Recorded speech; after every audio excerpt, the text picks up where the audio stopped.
Amante Padre que está en los cielos, gracias por su presencia aquí también con nosotros. La promesa que usted hizo, hoy la vemos cumplida, porque creemos verdaderamente que usted está en medio nuestro. Queremos, Señor, conscientes de su presencia, que nos ayude a tener la actitud que mejor le agrade a usted. Que los pensamientos, las miradas, todo nuestro ser, nuestras facultades sean solo para usted en esta hora. Hemos venido a adorarle, a exaltar su nombre. Reconocemos que usted es grande, todopoderoso y que es digno de toda adoración. Así que le pedimos que haya en el corazón de nosotros ese gozo y esa gratitud, y por eso nos rindamos a usted completamente. Bendiga a su pueblo ahora, perdone el pecado de su pueblo, concédanos su gracia, y así que su Espíritu Santo nos llene de gozo y paz. Lo rogamos en el nombre de Jesús. Amén. Este día vamos a estudiar la segunda parte del tema titulado La deidad en las Escrituras. Y cuando hablamos de la deidad, estamos hablando de la doctrina cristiana de Dios. Porque está la doctrina musulmana de Dios. Está la doctrina judía de Dios, pero la doctrina cristiana de Dios es peculiar. Y habiendo visto el sábado pasado que la deidad es una, pero al mismo tiempo hay tres personas en ella, como son el Padre, el Hijo y el Espíritu Santo. Y que fuimos creados a su imagen y semejanza, es decir, en carácter y en forma exterior. Y habiendo visto también que el Padre es una persona, hoy vamos a mirar la personalidad del Hijo Jesucristo y del Espíritu Santo.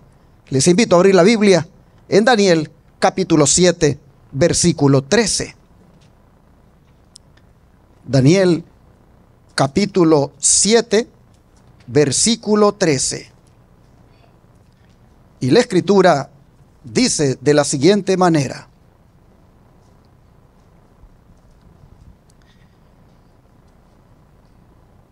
miraba yo en la visión de la noche, y he aquí con las nubes del cielo venía uno como un hijo de hombre, que vino hasta el anciano de días, y le hicieron acercarse delante de él. Aquí nosotros vemos que Daniel miró a Jesús antes de venir a esta tierra. Miró que tenía personalidad, pues dice que era como el Hijo del Hombre. Y no pensemos que él era, digámoslo así, humano antes de venir a la tierra, sino que proféticamente le es presentado a Daniel como lo que Jesús llegaría a ser en la encarnación y en la glorificación. Es decir, Daniel mira en una visión profética que Cristo sería humano y divino. Es más, en el idioma arameo en el cual fue escrito Daniel 7, bueno, es más, del capítulo 2, versículo 4 hasta Daniel 7, todo es arameo, el resto es hebreo. Pero justamente en esta frase que dice Hijo del Hombre, en el arameo indica que era uno de forma humana, o sea, una persona. Pero ¿a dónde vino Jesús y a qué vino? Vino, hermanos, ¿a dónde? Al lugar santísimo del santuario celestial, donde su Padre, simbolizado por un anciano de días, representado así para denotar su eternidad y sabiduría, vino allí para recibir de él el reino, el dominio y la gloria. Reino que lo recibe en su primera fase, por medio de la elección de sus súbditos, que como resultado del juicio van a salir absueltos de toda culpa y pecado, y por lo tanto están calificados para ser ciudadanos del reino celestial. Y según lo que los adventistas sabemos de esta visión profética, ¿desde cuándo entonces Jesús comenzó a recibir el reino en la elección de sus súbditos? ¿Desde cuándo? Desde el 22 de octubre de 1844. Y todavía está recibiendo ese reino, repito, en la elección de los súbditos que van a componer ese reino. Pregunto, ¿cuántos queremos ser elegidos para formar parte del reino de Jesús? Entonces, mis hermanos, hay que vivir consagrados cada día a nuestro Señor, apartándonos del mal y viviendo en santidad para ser elegidos de dicho reino. El don de profecía, hablando de esto, dice: la venida de Cristo descrita aquí, en este versículo que leímos, no es su segunda venida a la tierra. Él va al anciano de días en el cielo para recibir el dominio y la gloria y un reino que le será dado a la conclusión de su obra como mediador. Así que ya con esa frase en rojo o en ocre, está usted viendo a qué llega Jesús allí.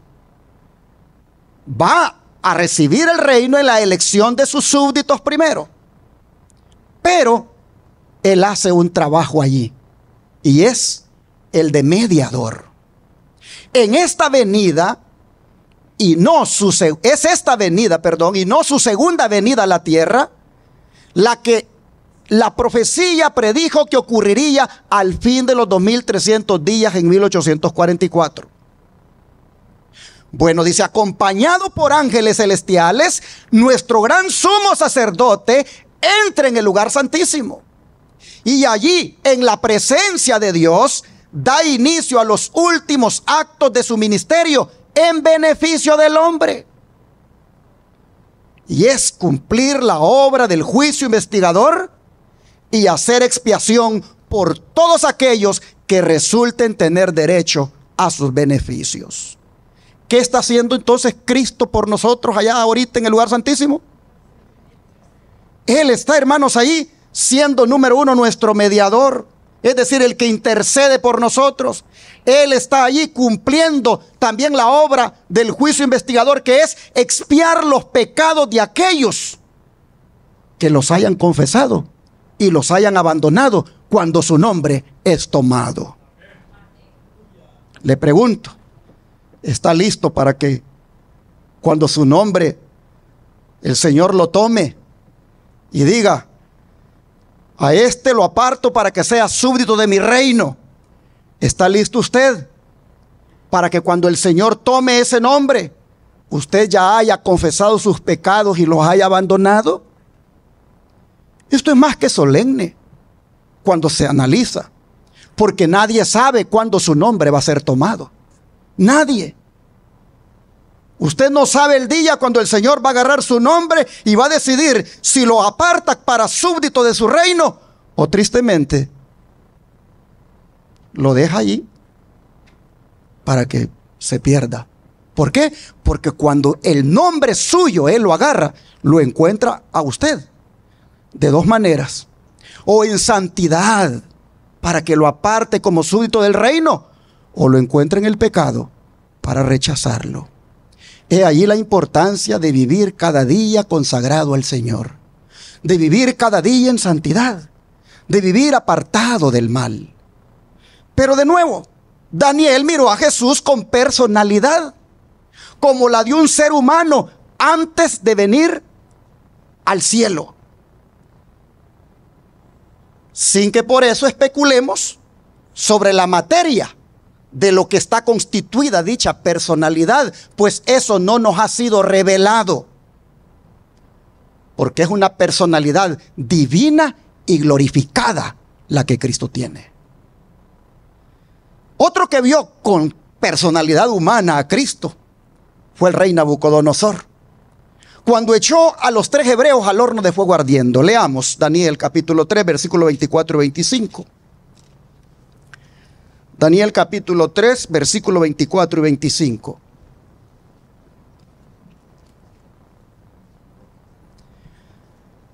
Entonces el rey Nabucodonosor se espantó y se levantó apresuradamente y dijo a los de su consejo: ¿no echaron a 3 varones atados dentro del fuego?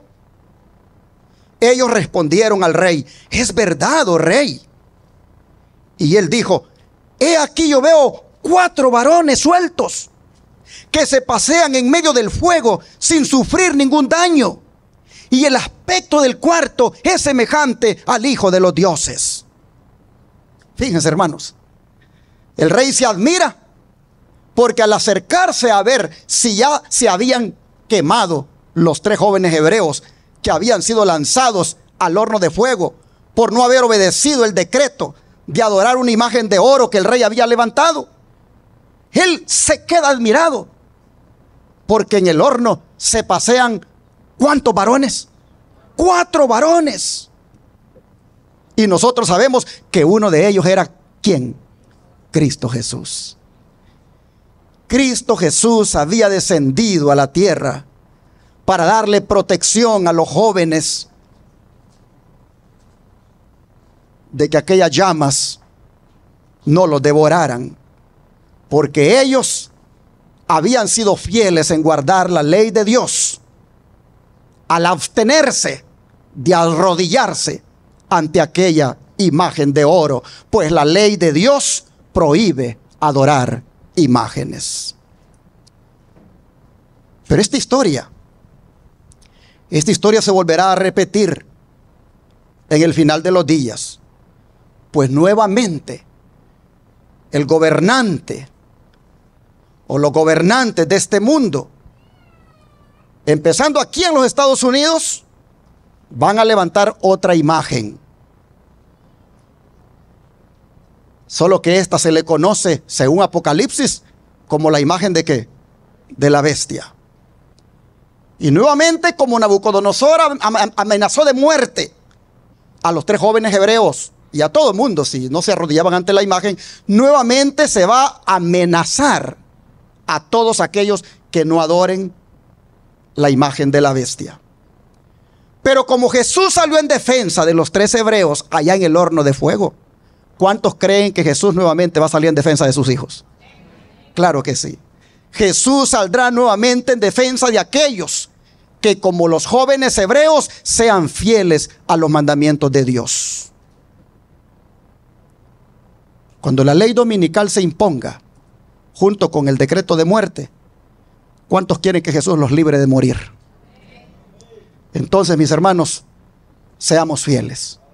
Seamos fieles respetando los mandamientos de Dios, entre los cuales está el cuarto que manda a guardar el santo sábado, ya que ese será la piedra de toque o de tropiezo para muchos cuando se imponga la marca de la bestia, o sea, el domingo, por parte de su imagen, es decir, cuando se una la iglesia con el Estado. El don de profecía, comentando esto, dice: cuando la prueba de fuego sobrevino a los que no doblarían su rodilla a esa imagen idolátrica, y está hablando de los 3 jóvenes hebreos, Cristo mismo caminó en el horno de fuego con sus 3 fieles siervos. El corazón de Nabucodonosor quedó tan conmovido por ese maravilloso milagro que él reconoció a Dios y su poder superior. La pregunta es, ¿cómo él supo que el cuarto personaje era el Hijo de Dios? ¿Cómo supo él que ese cuarto varón era el Hijo de Dios? El don de profecía dice, ¿cómo supo Nabucodonosor que el aspecto del cuarto era como el del Hijo de Dios? De los mismos cautivos hebreos que estaban en su reino, había oído acerca del Hijo de Dios. Ellos habían sido portadores del conocimiento del Dios viviente que gobierna todas las cosas. En otras palabras, los jóvenes hebreos estaban allí para testificar aún a costa de su vida. Y habían aprovechado toda oportunidad que habían tenido en la corte, en el palacio, de hablar de Jesús. Así que por eso Nabucodonosor, según el don de profecía, dijo, eran 3, pero yo miro 4, y yo veo que el cuarto es semejante al Hijo de los dioses. Hermanos y hermanas, el Señor nos tiene aquí en la tierra a nosotros para testificar de Él aún a costa de nuestras vidas. Y cuando la situación se ponga complicada, en esos días cuando la ley dominical se imponga, allí, hermanos, seguiremos dando testimonio del Dios Todopoderoso al cual servimos y adoramos. Sigue diciendo el don de profecía. En su vida y carácter, esos cautivos hebreos que ocupaban puestos de confianza en Babilonia habían presentado la verdad delante de Nabucodonosor. Cuando se les pidió una razón de su fe, la habían dado sin vacilación. Con claridad y sencillez habían presentado los principios de la justicia, enseñando así a aquellos que los rodeaban acerca del Dios al cual adoraban. Les habían hablado de Cristo, el Redentor que iba a venir, y en la cuarta persona que andaba en medio del fuego, el rey reconoció al Hijo de Dios. ¿Cuántos dicen amén? Hasta de la segunda venida hablaron estos jóvenes hebreos. Hablaron del Redentor que iba a venir. Pero insisto, hermanos, Nabucodonosor identificó a Jesús como persona, pues dijo, yo veo 4 varones. Y eso fue antes de venir a esta tierra. Jesús tenía personalidad, igual como vimos el sábado pasado, que el Padre. Jesús era una persona divina, como lo es el Padre. Daniel lo mira con personalidad antes de venir a la tierra. Nabucodonosor lo ve con personalidad antes de venir a la tierra. Y todavía hoy él conserva esa personalidad en el cielo. Pues vean lo que dijo Esteban en el libro de Hechos, capítulo 7, versículos 55 y 56. Hechos capítulo 7, versículos 55 y 56.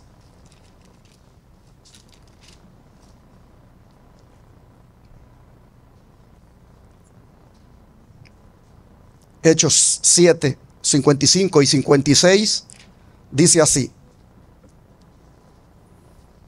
pero Esteban, lleno del Espíritu Santo, puestos los ojos en el cielo, ¿vio qué cosa, hermanos? La gloria de Dios y a Jesús que estaba a la diestra de Dios. Y dijo: he aquí veo los cielos abiertos y al Hijo del Hombre que está a la diestra de Dios. Aquí, hermanos y hermanas, Esteban mira a Jesús exaltado a la diestra de Dios. Lo ve nuevamente como el Hijo del Hombre, es decir, como gobernante junto al Padre, pues el concepto judío del Hijo del Hombre era un gobernante mesiánico. Oh, mis hermanos, pero ¿quién le dio ese privilegio a Esteban de contemplar a la primera y segunda persona de la deidad? ¿Quién le dio ese privilegio a Esteban? Si ustedes ven, ni más ni menos que el Espíritu Santo, la tercera persona de la deidad, de quien él está lleno, le da ese privilegio de contemplar a la primera y segunda persona de la deidad. Si ustedes se fijan aquí en estos versículos, las tres personas de la deidad están mencionadas. Las tres personas de la divinidad son mencionadas. Es mencionado el Espíritu Santo en la tierra ayudando a Esteban, y es mencionado el Padre y el Hijo en el cielo. Si el Espíritu Santo fuera el mismo Padre y el mismo Hijo, ¿cómo es que está aquí en la tierra si los otros dos están en el cielo? Voy a repetirlo. Esteban está en la tierra, está enfrentando a sus verdugos, y el Espíritu Santo, de quien él está lleno, le permite contemplar al Padre y al Hijo en el cielo. Si el Espíritu Santo era el mismo Padre y el mismo Cristo, ¿cómo es que podía estar él aquí y aquellos dos allá? Es incoherente el razonamiento que podamos tener al pensar que es el mismo. Claramente se mira que son tres personas distintas. La una ayudando a Esteban a mirar esa visión para que pueda sentir ese respaldo divino. Oh, hermanos y hermanas, qué privilegio el de Esteban, contemplar la gloria de Dios. ¿Y qué sucedió cuando contempló la gloria de Dios? Se olvidó de los peligros que tenía en ese momento y se entregó completamente a la visión celestial. Y yo creo que cuando Esteban miró a Jesús de pie a la diestra de Dios, Esteban como quien dice: estoy listo para ser el primer mártir de tu iglesia. Porque después de eso, ahí lo mataron. Hermanos y hermanas, la gloria de Dios lo sostuvo. La gloria de Dios lo ayudó para ofrendar su vida. Yo pregunto, ¿y nosotros queremos ver la gloria de Dios? Oh, hermanos, de verdad, ¿cuántos quieren ver la gloria de Dios? Hermanos y hermanas, si queremos ver la gloria de Dios, dejémonos llenar del Espíritu Santo como Esteban estaba lleno. Y entonces tendremos el privilegio de contemplar la gloria de Dios. Si en medio de nuestras luchas de todos los días, al igual que Esteban, estamos llenos del Espíritu Santo, nosotros vamos a poder contemplar esa presencia del Padre y del Hijo. Nosotros vamos a poder contemplar ese ministerio intercesor de Cristo que nos van a fortalecer para poder perseverar en la fe. Si estamos llenos del Espíritu Santo, eso nos va a garantizar que miraremos la gloria de Dios, y sobre todo la vamos a ver aquel día cuando nos estén persiguiendo por ser fieles hijos de Dios. Oh, hermanos, cuando como pueblo de Dios seamos perseguidos por nuestros enemigos, entonces dice el don de profecía que miraremos todos la gloria de Dios. Se los pongo aquí. Dice: multitudes de hombres perversos, profiriendo gritos de triunfo, burlas e imprecaciones, están a punto de arrojarse sobre su presa, cuando de pronto densas tinieblas más sombrías que la oscuridad de la noche caen sobre la tierra. Luego un arco iris que refleja la gloria del trono de Dios se extiende de un lado a otro del cielo y parece envolver a todos los grupos en oración. Las multitudes encolerizadas se sienten contenidas en el acto. Sus gritos de burla expiran en sus labios. Olvidan el objeto de su ira sanguinaria. Con terribles presentimientos contemplan el símbolo de la alianza divina y ansían ser amparadas de su deslumbradora claridad. Los hijos de Dios entonces oyen una voz clara y melodiosa que les dice: enderezaos, y al levantar la vista al cielo, contemplan el arco de la promesa.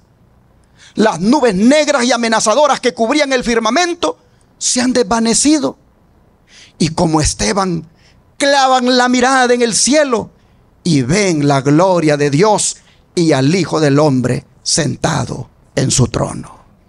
¿Vamos a ver la gloria de Dios, hermanos? Sí, la vamos a ver. En su divina forma, entonces, dice, vamos a distinguir los rastros de su humillación y vamos a oír brotar de sus labios la oración dirigida a su Padre y a los santos ángeles. Aquella oración que dice: yo quiero que aquellos también que me ha dado estén conmigo en donde yo estoy.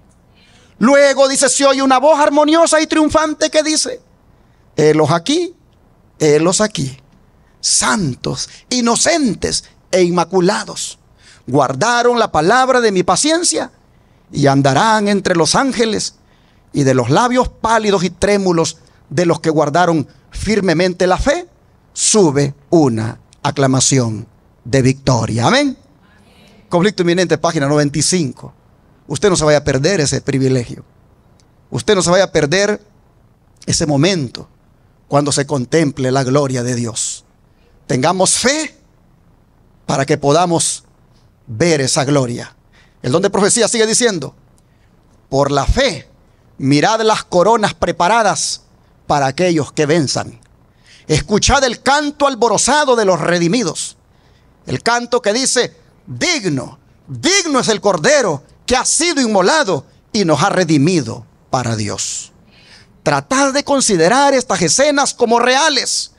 Esteban, el primer mártir cristiano, en su terrible conflicto con los principados y potestades y las potencias espirituales, exclamó: he aquí veo los cielos abiertos y al Hijo del Hombre que está a la diestra de Dios.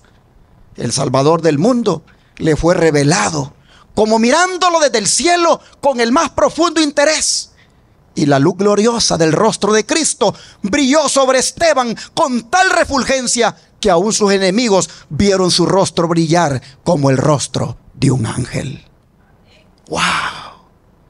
Cuando él mira a la primera persona y a la segunda persona de la deidad, un brillo viene a su rostro y queda su rostro como el rostro de un ángel.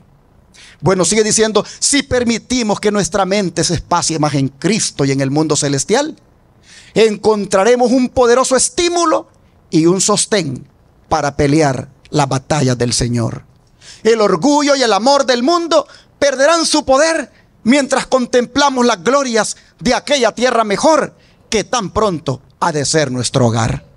Frente a la hermosura de Cristo, todas las atracciones terrenales perecerán de poco valor. Parecerán de poco valor.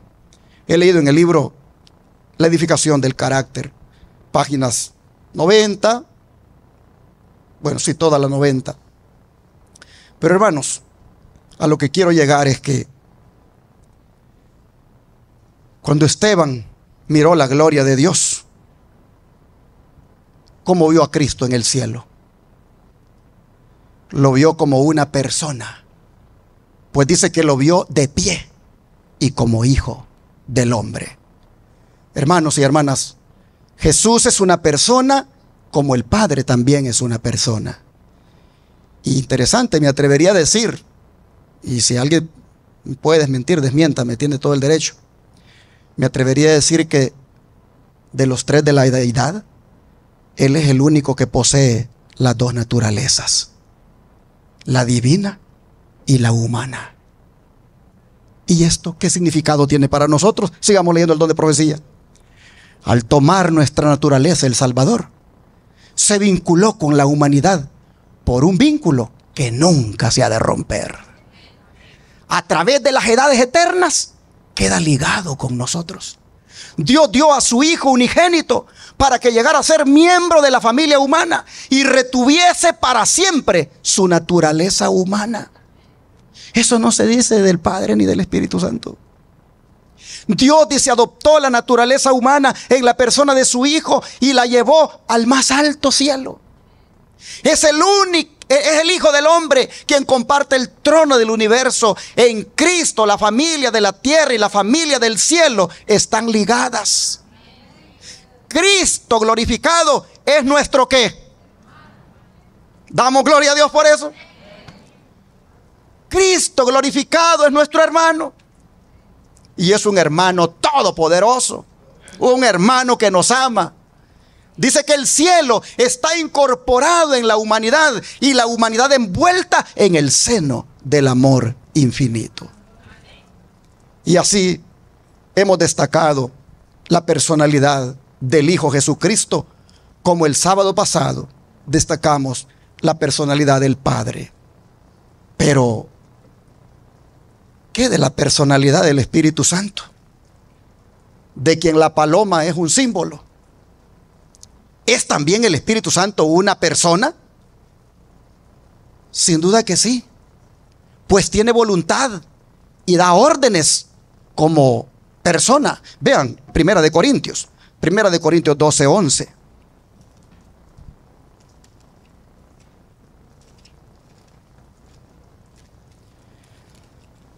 Primera de Corintios 12, 11. Dice así la Escritura: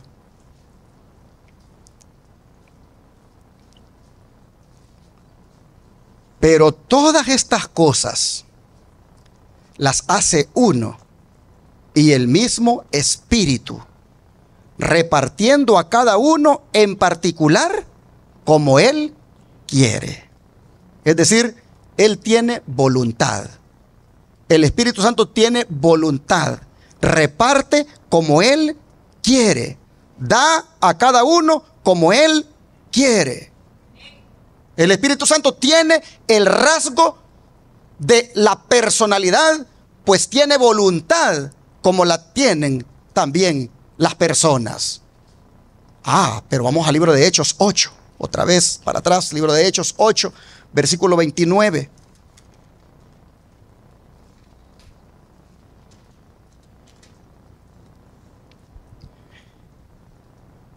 Y aclaro que cuando decimos que son personas, no estoy diciendo que son humanos como nosotros en el caso del Padre y del Espíritu Santo, sino que tienen la personalidad que tienen los humanos. Pero, ¿de qué están constituidos? Nos ha sido revelado sus cuerpos. Ahora, hermanos, Hechos 8, 29. Dice: y el Espíritu dijo a Felipe: acércate y júntate a ese carro. Así que no solo tiene voluntad, sino que da órdenes. Porque le ha dicho a Felipe, ¿qué cosa? Acércate y júntate a ese carro. Tiene voluntad y da órdenes, características de personalidad. Pero hermanos y hermanas, todavía, como dicen, para ponerle la cereza al pastel, Él es comparado a nosotros como personas que somos. Pues vea lo que dice 1 Corintios 2, versículo 10 y 11.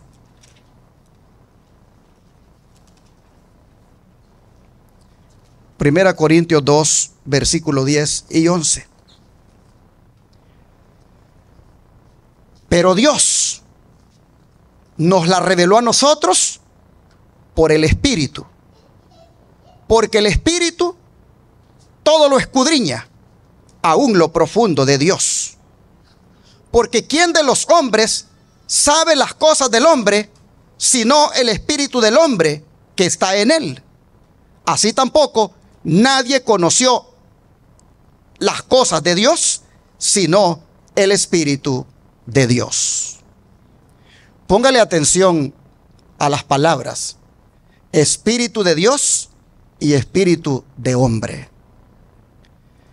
Ninguno de nosotros duda que somos una persona, porque nuestro espíritu conoce lo que pensamos. Pues de la misma manera, no podemos dudar que el Espíritu Santo es una persona, porque aquí hasta lo compara a nosotros en ese rasgo de la personalidad, que Él conoce lo que hay en Dios, porque Él es Dios. Hermanos y hermanas, y como persona, ¿qué más hace el Espíritu Santo? Vamos a Juan 14. Juan 14, versículo 26. Juan 14, versículo 26.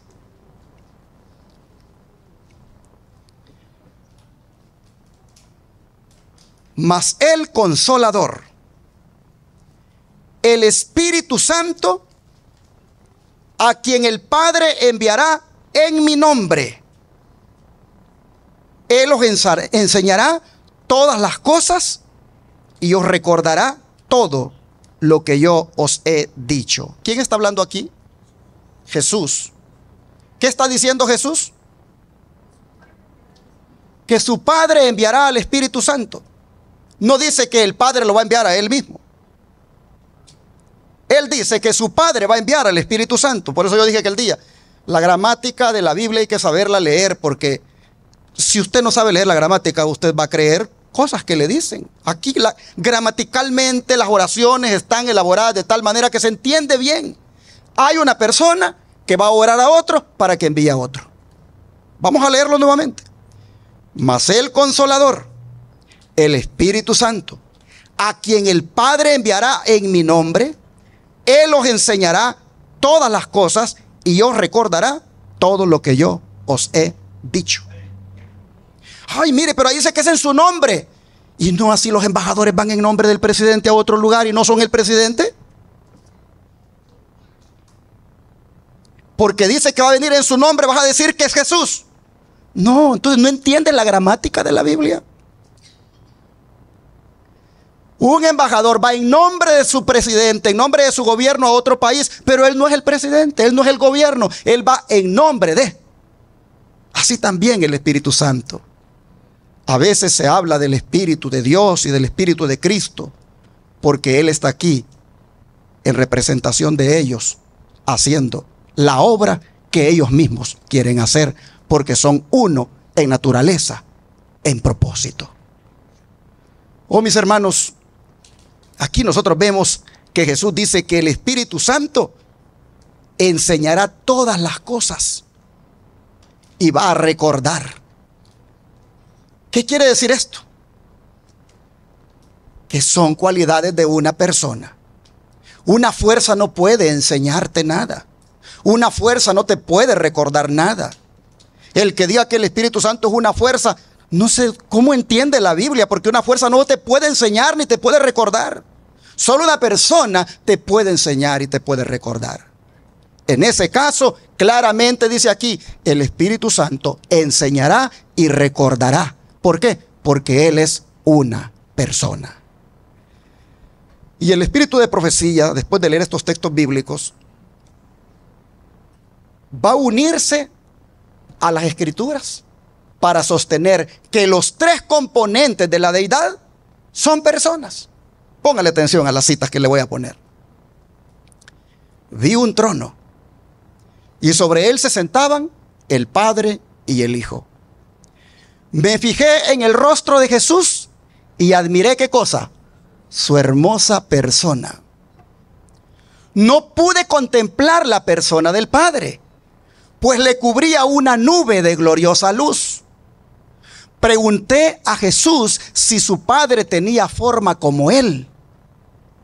Dijo que la tenía, pero que yo no podía contemplarla, porque dijo, si llegases a contemplar la gloria de su persona, dejarías de existir.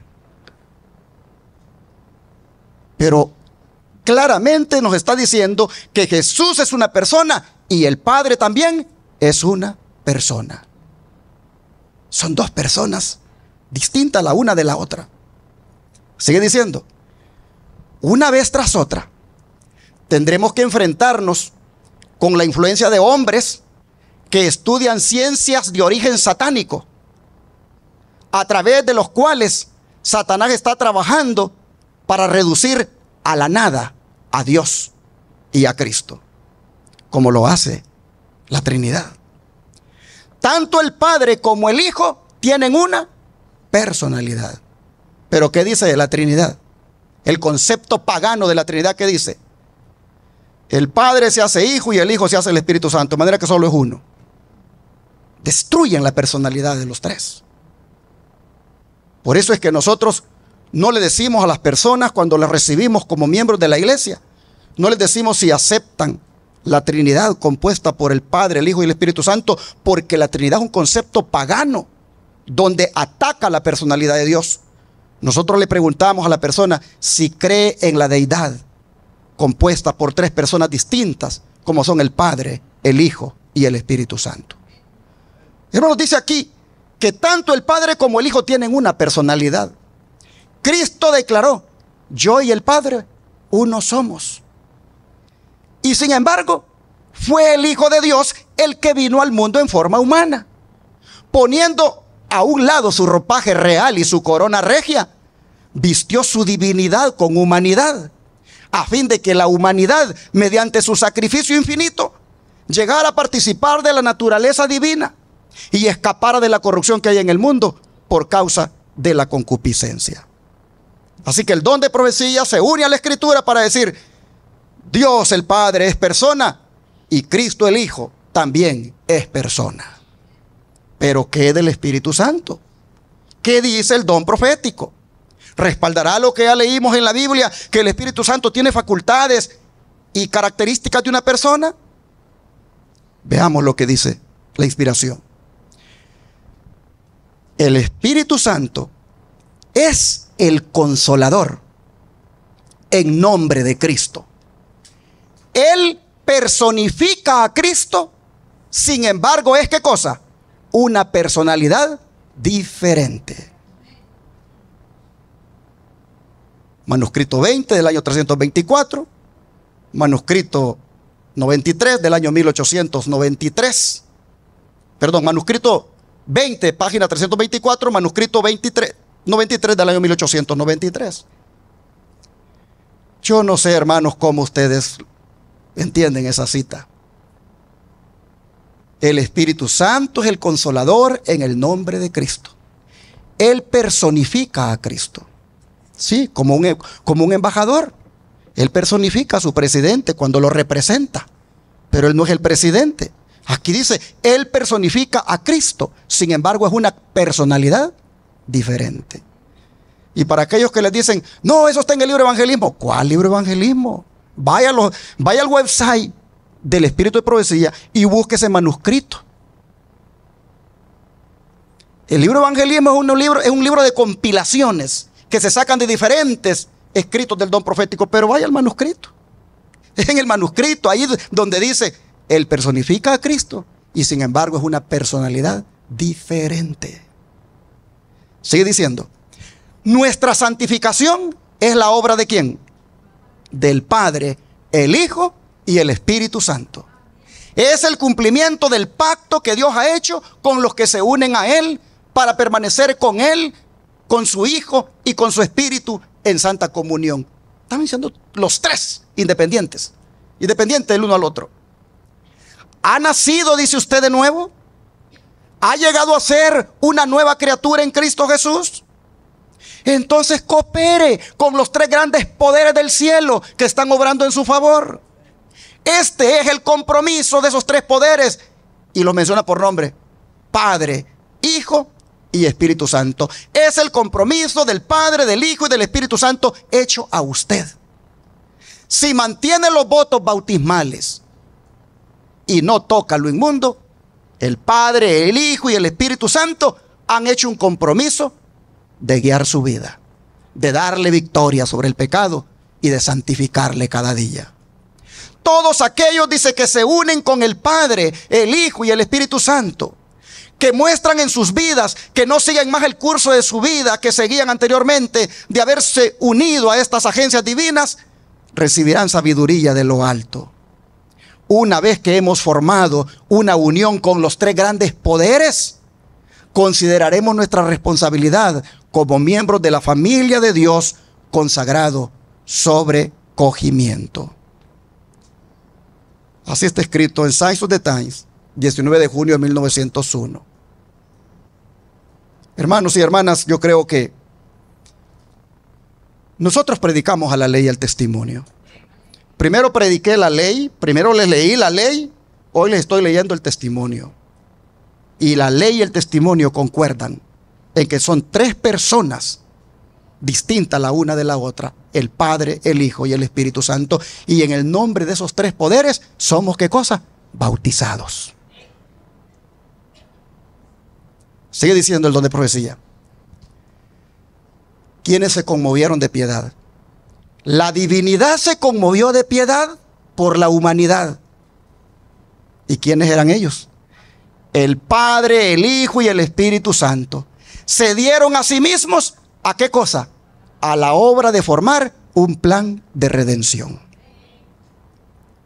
Cristo vino a morir por nosotros, pero el Padre y el Espíritu Santo se juntaron con el Hijo, hicieron el plan de redención en el cual el Hijo se ofrecía voluntariamente y venía aquí, pero con el aval del Padre y del Espíritu Santo.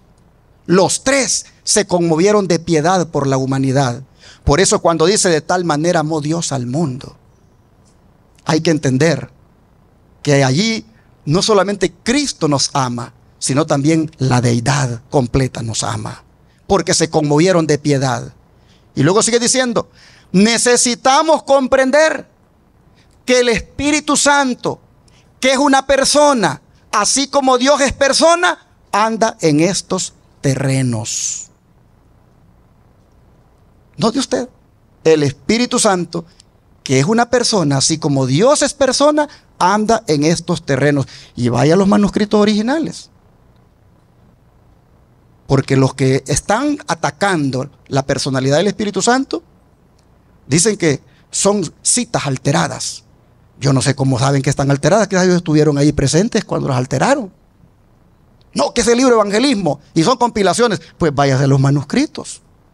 Vaya a mirarlo, ahí está en el inglés. Ahí lo va a encontrar. Hermanos, necesitamos comprender que el Espíritu Santo, que es una persona, así como Dios es persona, anda en estos terrenos. Lo dijo ella allá en Melbourne, Australia. Pero miren, el Espíritu Santo está en todas partes. Así que el Espíritu Santo, que es una persona, como Dios es una persona, está aquí en medio nuestro. ¿Cuántos lo creen? El Espíritu Santo está aquí en medio nuestro. Y está personificando a Cristo. Está personificando al Padre. Hermano, sigue diciendo, el Espíritu Santo es una persona, porque testifica en nuestros espíritus que somos hijos de Dios. Cuando se da este testimonio, lleva consigo su propia evidencia. En esas ocasiones creemos y estamos seguros de que somos los hijos de Dios. El Espíritu Santo, dice, tiene una personalidad. De lo contrario, no podría dar testimonio a nuestros espíritus y con nuestros espíritus de que somos hijos de Dios. Debe ser una persona divina, además, porque en caso contrario no podría escudriñar los secretos que están ocultos en la mente de Dios. Porque ¿quién de los hombres sabe las cosas del hombre sino el espíritu del hombre que está en él? Así tampoco nadie conoció las cosas de Dios sino el Espíritu de Dios. Él es una persona divina. Manuscrito 20, 1906. ¿Cuántos de ustedes sienten que tienen una lucha con el diablo todos los días? Todos, yo la tengo. Todos tenemos una lucha con Satanás diaria. Y hay momentos que usted siente que lo derrota el enemigo. Pero usted no quiere ser derrotado, usted quiere derrotarlo a él. Bueno, mire quiénes son los únicos que le pueden ayudar a derrotarlo. Dice, el príncipe del poder del mal puede ser mantenido en jaque únicamente por el poder de Dios en la tercera persona de la divinidad, el Espíritu Santo. Aquellos que ya rechazaron al Espíritu Santo, aquellos que ya atacaron la personalidad del Espíritu Santo y se la negaron, no sé cómo es que van a poder vencer a Satanás, porque solo se puede, dice, poner en jaque al enemigo cuando la tercera persona del Espíritu, de la divinidad del Espíritu Santo, nos ayuda. Así que hermano, hermana, el poder del Espíritu Santo también es para repeler los ataques del enemigo. Por eso que Esteban estaba lleno del Espíritu Santo. ¿Y desde cuándo Esteban estaba lleno del Espíritu Santo? Desde cuando lo eligieron como diácono. Porque cuando no habían diáconos, ¿qué se dijo? Busquen entre ustedes varones de virtud, llenos del Espíritu Santo. Y dentro de ellos estaba Esteban. Y desde que Esteban fue escogido porque estaba lleno del Espíritu Santo, se mantuvo lleno del Espíritu Santo. Y por eso Esteban pudo, ante sus verdugos, mantenerse leal a Cristo Jesús. Hermanos, es un gran problema en el que uno se mete cuando rechaza al Espíritu Santo como persona de la divinidad, porque no tiene entonces uno poder para vencer al enemigo.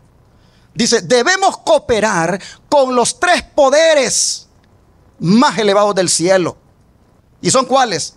El Padre, el Hijo y el Espíritu Santo. Y estos poderes trabajarán mediante nosotros, convirtiéndonos en obreros juntamente con Dios. Usted dice, yo quiero trabajar para el Señor. Yo quiero hacer la obra de Dios. Yo quiero convertirme en misionero. Yo quiero predicar. Yo quiero dar estudios bíblicos. Bueno, hermano, hermana, necesita usted de la presencia de los tres: el Padre, el Hijo y el Espíritu Santo, porque ellos trabajarán en usted y le darán ese poder para poder representarle dignamente. Pero como dije el sábado pasado, esta personalidad de la deidad está siendo atacada en estos últimos días. Al negar la personalidad del Padre, del Hijo y del Espíritu Santo. Y estos ataques comenzaron desde los días de la hermana White. ¿Quién de ustedes no ha oído hablar de este hombre? El doctor John Harvey Kellogg, quien allá por los años 1903 y 1905 promovió un libro de su autoría llamado Templo Viviente, en el cual equiparaba a Dios con la naturaleza. Es decir, él comenzó a enseñar que la naturaleza es Dios. A esa creencia se le conoce como panteísmo. El panteísmo dice, Dios es todo y todo es Dios. Por lo tanto, Dios está en el perro, Dios está en el gato, Dios está en el ganado, Dios está en el árbol, Dios está en las flores, Dios está en el agua, Dios está en el fuego, Dios está en la tierra, Dios está en la comida, en las personas, etcétera, etcétera. En otras palabras, lo mismo que creen los hindúes. Por eso hay vacas sagradas, porque creen que Dios está en esa vaca. Yo invité a un predicador a nuestra iglesia de Advenimiento allá en Dallas, y yo me senté ahí. Desde entonces yo me he vuelto bien, así como con los predicadores. Yo primero le digo, ¿cómo andas tú en esta creencia y cómo andas en esta otra? Porque ese, cuando ya lo tenía en el púlpito, le dijo a toda la iglesia, y la tenía llena, y usted ve que esa iglesia es grande, le dijo ahí que Dios está en la pupusa. Cuando yo escuché eso, dije yo, y sí que, ¿cómo hago para bajarte de ahí? Dijo, Dios está en la pupusa. Hermanos, eso es panteísmo. Reducir la personalidad de Dios a la comida, a los árboles, a los animales. Hermanos, eso es panteísmo. Para el panteísmo, un árbol es Dios, una roca es Dios, un animal es Dios, el cielo es Dios, el sol es Dios. Para el panteísmo, tú eres Dios. El panteísmo, hermanos, es lo que está detrás de muchos cultos y falsas religiones como el hinduismo, el budismo, donde son adoradores de la madre naturaleza y promueven la idolatría. El panteísmo desvirtúa la personalidad de Dios porque lo reduce a una sustancia, es decir, sin cuerpo ni forma. Por eso la hermana White amonestó a John Kellogg. John Kellogg fue como un hijo de la hermana White. Lo ayudó para que se graduara, para que fuera médico. La hermana White invirtió mucho en John Kellogg. Pero cuando apareció con esta creencia, la hermana White separó lo que era la simpatía y el cariño con lo que eran los principios. Mucho lo podía querer, pero cuando apareció con esto, mire lo que le dijo ella. Usted, le dice, no está completamente claro con respecto a la personalidad de Dios, lo cual, le dijo, es todo para nosotros como pueblo. Usted, le dijo, virtualmente ha destruido al mismo Señor Dios.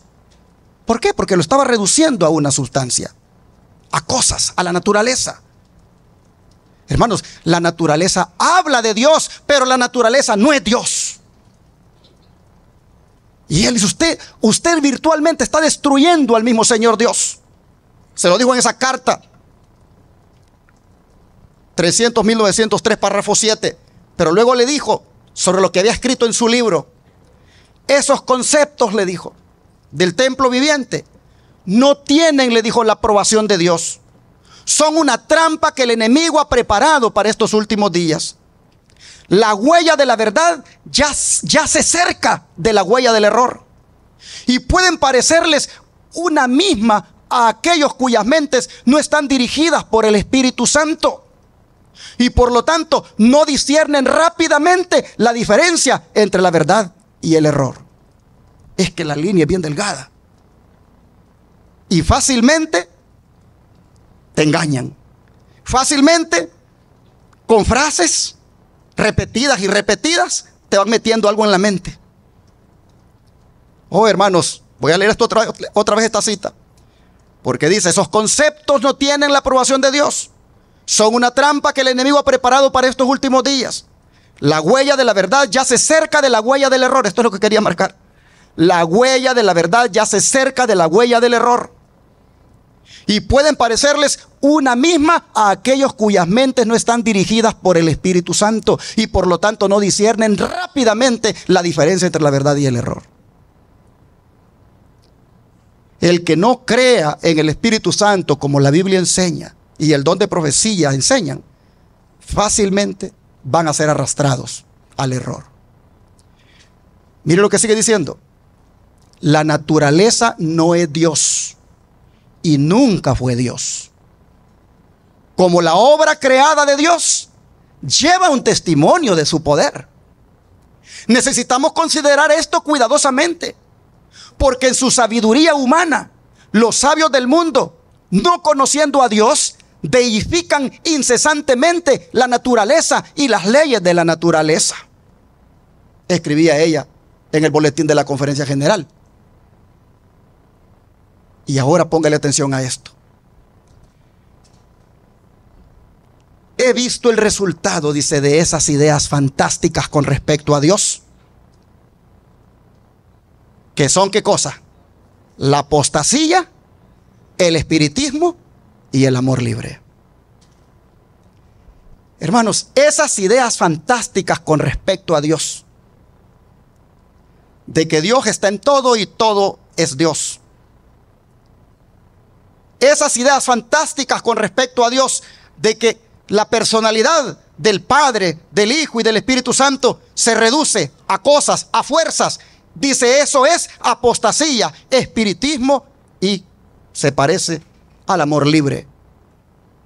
Dice, el amor libre al que tienden esas enseñanzas estaba tan bien disimulado que era difícil al principio darse cuenta de su verdadero carácter. Hasta que el Señor me hubo presentado el asunto, no sabía cómo llamarle, pero he recibido la orden de llamarlo amor espiritual impío.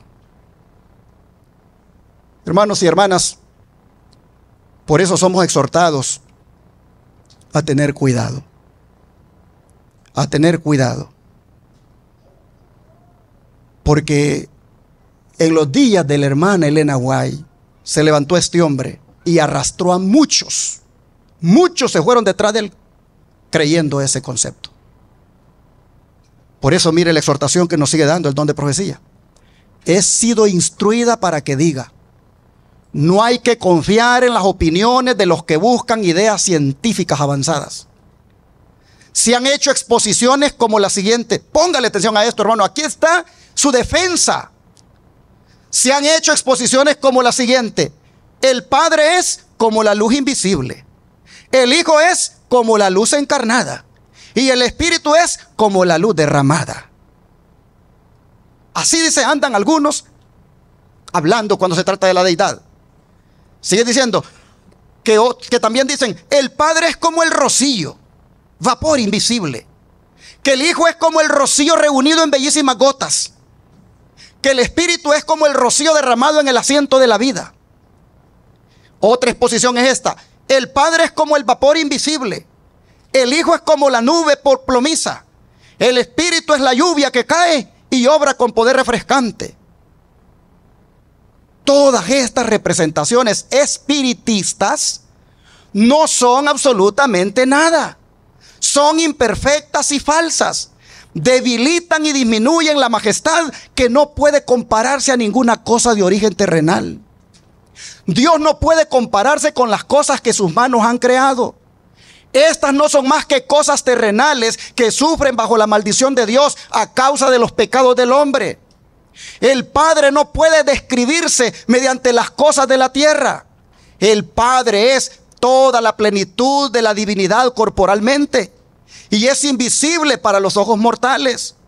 El Hijo es toda plenitud de la divinidad manifestada. La palabra de Dios declara que Él es la imagen misma de su sustancia. Y porque de tal manera amó Dios al mundo, que dio a su Hijo unigénito, para que todo aquel que en Él crea no se pierda, mas tenga vida eterna. Aquí dice, se muestra la personalidad del Padre. Pero ahora viene a hablar del Consolador. El Consolador que Cristo prometió enviar después de ascender al cielo es el Espíritu en toda la plenitud de la divinidad. Si te dicen que es una fuerza, si te dicen que es el Espíritu de Cristo, que es el Espíritu de Dios y que no existe, están blasfemando. Y no te creas esa blasfemia, para que no blasfemes tú también en contra del Espíritu Santo. Hermanos, claramente está el Consolador que Cristo prometió enviar después de ascender al cielo. Es el Espíritu en toda la plenitud de la divinidad, poniendo de manifiesto el poder de la gracia divina a todos los que reciben a Cristo y creen en Él como un Salvador personal. Hay 3 personas vivientes en el trío celestial.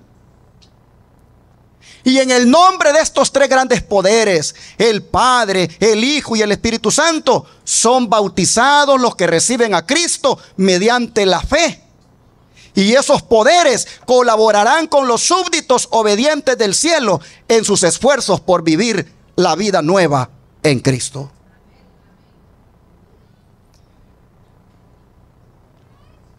De ahora en adelante, su servidor va a tener más cuidado con las personas que deciden hacerse miembros de la iglesia. Porque resulta que cuando les hago la pregunta, que si creen en la deidad compuesta por el Padre, el Hijo y el Espíritu Santo, yo me quedo viendo y yo veo que dicen que sí, y hasta levantan la mano. Pero después he escuchado que dicen, no, cuando el pastor dijo eso yo no levanté la mano. Entonces, eras un falso, porque le hiciste creer a la iglesia que creías igual que la iglesia y no levantaste la mano. Oh, mis hermanos, su servidor va a tener que preguntarle a alguien que quiera hacerse miembro de la iglesia: ¿usted cree en el Padre, en el Hijo y en el Espíritu Santo como 3 personas distintas? Porque si me dice que no cree, yo le tengo que decir, pues no podemos aceptarlo como miembro. Porque en esta iglesia nosotros creemos en ese pilar de nuestra fe, en la deidad compuesta por el Padre, el Hijo y el Espíritu Santo. Así que, hermanos y hermanas, hemos visto hasta aquí que en la deidad hay pluralidad de personas en ella. Hay unicidad, sí, pero también hay pluralidad. Son 3 y al mismo tiempo son 1. Pero porque son 1 en carácter, naturaleza y propósito.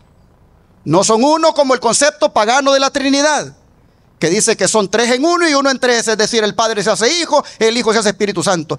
Hermanos, eso no enseña la Biblia, lo hemos visto claramente. De manera que para cerrar esta mañana, permítanme leer 2 versículos para que vean lo que hacen estas personas divinas por nosotros. Vamos a 2 Tesalonicenses 2, versículo 13. Y luego 1 Pedro 1, 2. 2 Tesalonicenses 2, versículo 13. Dice así: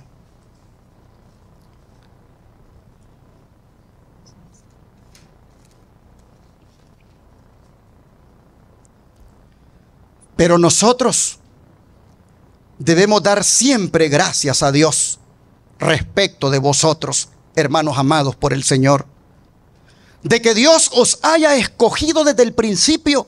¿Para qué, hermanos? Para salvación. ¿Mediante qué? mediante la santificación, ¿por quién? Por el Espíritu, y la fe en la verdad. Hermanos y hermanas, el Señor nos ha escogido. Fíjense ustedes, nos ha escogido desde el principio para salvación. ¿Pero mediante qué cosa? Mediante la santificación. ¿Obrada por quién? Por el Espíritu. Hermanos, ¿qué cosa es la santificación? La santificación es el proceso por medio del cual una persona se consagra cada día al Señor. La santificación es el desarrollo armonioso de esas facultades físicas, mentales y espirituales, al punto de que llega la persona a reflejar el carácter de Dios. La santificación, hermanos y hermanas, es más que perdón y justificación. Por el perdón y la justificación se comienza la salvación, pero no se alcanza si no hay santificación. Y el Espíritu Santo es el agente de santificación de nuestras vidas, para que así dice, podamos llegar a ser salvos. Pero ha mencionado aquí a Dios claramente, diferenciándolo del Señor. Ha mencionado que la santificación es obrada, podría decirse también por los tres, pero en este caso el Espíritu Santo que está aquí trabaja en cada uno de nosotros para ser santos, cada día más santos. Vamos a cerrar con 1 Pedro 1:2. 1 Pedro 1:2. Dice así: elegidos según la presciencia de Dios Padre, en santificación ¿de quién? Del Espíritu, para obedecer y ser rociados con la sangre de Jesucristo. ¿Cuántas personas han sido mencionadas aquí? Claramente. Dice, hemos sido elegidos según la presencia de Dios Padre, en santificación ¿de quién? Del Espíritu, para obedecer y ser rociados ¿con qué? Con la sangre de Jesucristo. Entonces dice Pablo, al que haya sido escogido de esta manera, gracia y paz le deseo que sean multiplicadas. Hermanos y hermanas, la deidad en las Escrituras está bien clara, que no hay donde perderse. La santificación, hermanos, es el pasaporte para ir al cielo. Si usted no tiene el pasaporte de la santificación, usted no podrá ir al cielo. Y la santificación no es otra cosa, como dije, que el proceso de vivir consagrados cada día a Dios. Es obtener victoria sobre el pecado cada día. Y esa solo se consigue por la obra y gracia del Espíritu Santo. De manera que, habiendo visto que la deidad tiene personalidad, incluyendo el Espíritu Santo, yo pregunto en esta hora, ¿cuántos de ustedes quisieran que estas tres divinas personas tomaran control de la vida de cada uno de ustedes? Que Dios les bendiga, porque el que sea guiado por el Padre, el Hijo y el Espíritu Santo, sin duda tendrá derecho al árbol de la vida. Para terminar, hermanos, vamos a entonar el número 5. Himno número 5.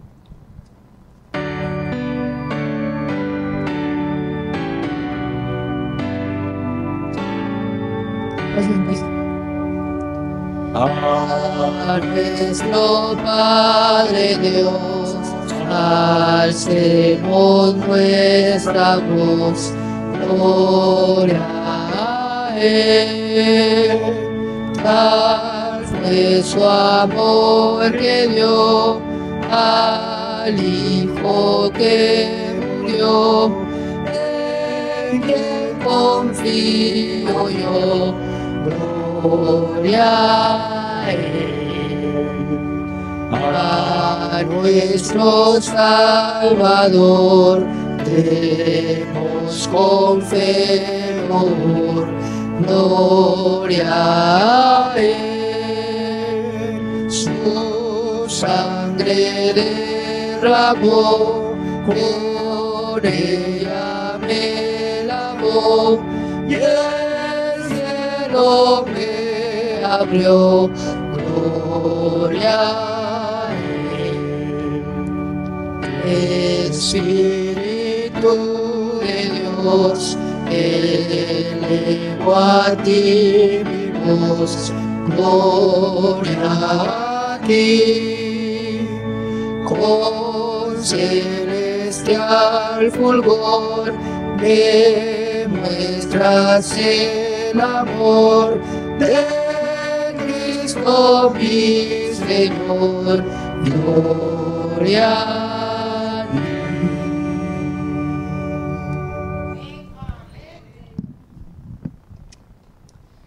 Y así con este canto hemos dado gloria al Padre, hemos dado gloria al Hijo y gloria al Espíritu Santo. Vivamos para su gloria. Con nuestros cuerpos glorifiquemos al Padre, al Hijo y al Espíritu Santo. Hay que vivir cada día honrando y glorificando su nombre, porque ellos merecen esa gloria. Vamos a orar para agradecer al Señor por su palabra.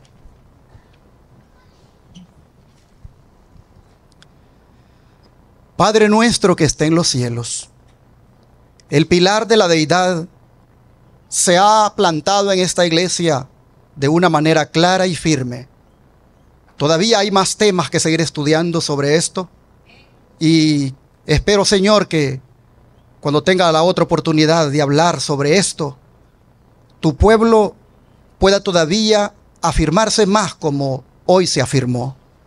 Quiero suplicarte que, habiendo entendido quién es la deidad, quiénes la componen, y viendo todo lo que hacen por nosotros, al punto que hasta se llenaron de piedad, de compasión, e hicieron un plan para redimirnos, hoy nosotros entonces nos propongamos darle gloria a la deidad en nuestra vida.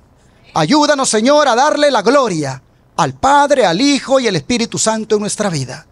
Ayúdanos, Señor, a alcanzar la santificación obrada por ellos. Porque, Padre, si rechazamos a uno de ellos, ¿de dónde podemos entender que vamos a tener santidad? Cuando claramente la Escritura presenta que la santificación es obra del Padre, del Hijo y del Espíritu Santo. Ayúdanos, Señor, por lo tanto, a dejarnos santificar por el Padre, por el Hijo y del Espíritu Santo.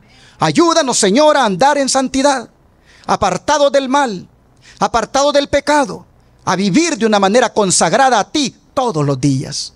Y te rogamos que de aquí en adelante nosotros podamos en alguna manera ser testigos de esta deidad ante el mundo, que como los 3 hebreos en Babilonia le testificaron a un rey pagano del Dios que conocían, así nosotros también testifiquemos en este mundo de este Dios maravilloso que hemos conocido y que nos ha salvado. Ayúdanos, Señor, a ser obreros misioneros llenos de tu Santo Espíritu.